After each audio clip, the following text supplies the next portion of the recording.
Hey guys, it's me, Pokemon, and I'm here at ValleyFlyin, and today we're going to be bringing you the top 10 protectors in Marvel Strike Force.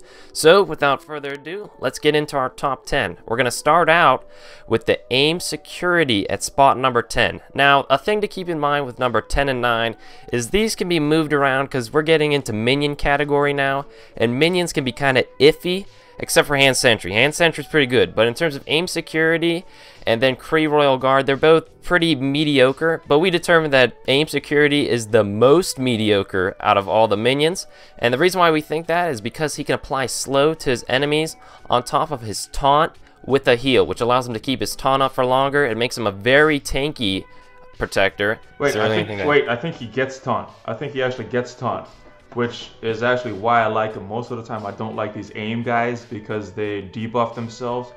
I think when you're taunting, I think a slow debuff to slow down that taunt is actually a good thing. He heals himself, which is kind of useless on the first turn because he's probably not taking a lot of damage. Oh, so he slows himself, so then his taunt Yeah, I think that's why he makes this list. And if you look at his health pool real quick, he's got 36,000 health, which is not the top of the class, but it's pretty high up there. It's fourth in the whole class. And I haven't looked at everybody else, but I'm assuming that's going to make it fourth in the whole game because I'm assuming all these protectors have the most health. Now, I don't know Thanos' health yet, so that's not taking into account Thanos. But, yeah, he's got some pretty high health. He's got some high armor. And I like this debuff. This is the one aim guy that I do like because of his taunt. I mean, his debuff that he applies to himself. Ah, cool guys, so there's a lot more than meets the eye when it comes to aim security. So that's why we put him at spot number 10. We put Kree Royal Guard at spot number 9 because he'll get counter, and then another one of his skills gives him a taunt, plus he can heal himself for a good amount of his health. Yeah, he's a solid character. He actually used to be all the way up at one of the meta characters during the soft launch, the first few months of the soft launch. And I think patch 0.3 is when he fell off because I'm not sure why. I think because just add dispels to characters and they could remove his taunt. But he's still a really good tank. If you look at his health, it's pretty good. It's not as good as aim security. His damage is okay. His speed is fast, so he's going to be able to get off that taunt pretty fast. Speed is 117, so he's one of the faster characters in the game, so he can get that taunt off pretty quick. And I just like the basics that it's only a 50% chance at level 6, but I like the basics that you can give energy to your team. I like the characters that can help their team as well. I also really like the fact that he synergizes well with the Kree characters. The Kree rely heavily on synergy, especially with Ronan, so it's good to have a strong taunter in the Kree class.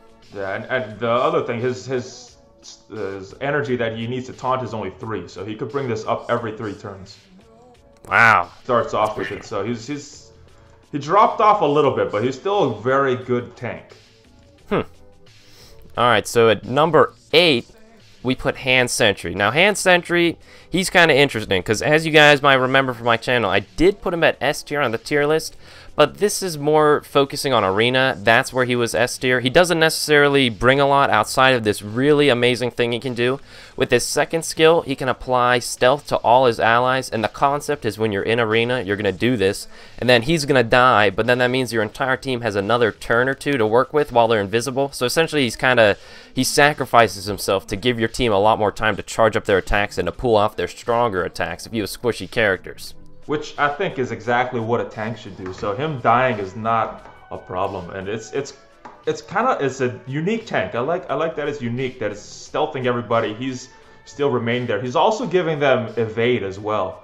So it's a good thing to help to keep his team alive. Doesn't really help him. His damage is pretty decent. Let's look at the rest of his stats.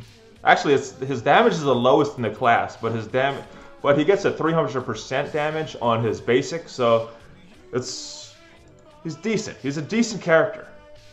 I know a lot of people like him, and he's fallen off a little bit, but I don't think that's because he's a bad character. I just think that the other characters in front of him are better. Yeah, I mean, when you get characters like Thanos coming, he does fall down a little bit in the top 10. Yeah, I don't think you can really compete with some of the new characters that are coming along, but he's still solid. I mean, and he's the tank for the hand sentry team. If you're running a hand team, you need hand sentry on that team because he's the only tank in that whole faction there to protect everybody. So really, really good character, but he fell all the way down just because I think some of these other characters deserve a higher spot.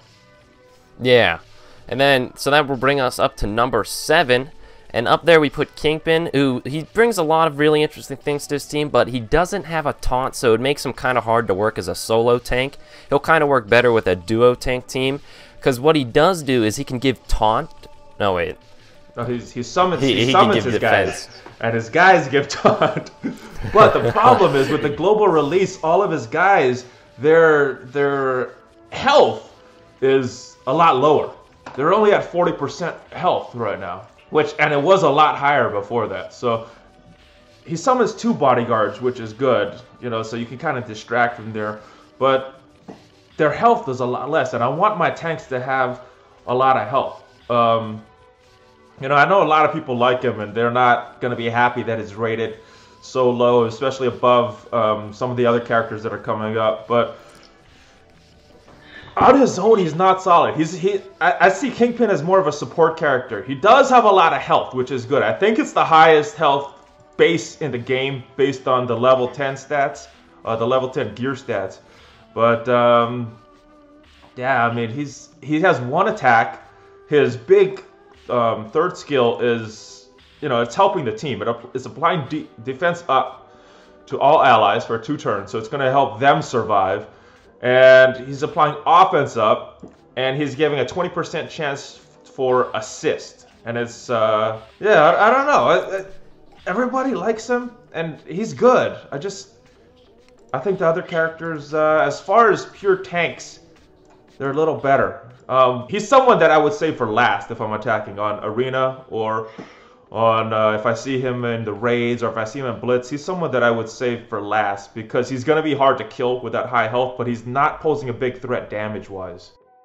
Yeah, definitely. He can support his team, but he doesn't necessarily bring what's needed to be a solo tank. Yeah, I think you're right. He definitely needs another tank on the team if he's going to be good, because that summoning those tanks, they're just, he could do it off the first turn, but their health is just so low at this point.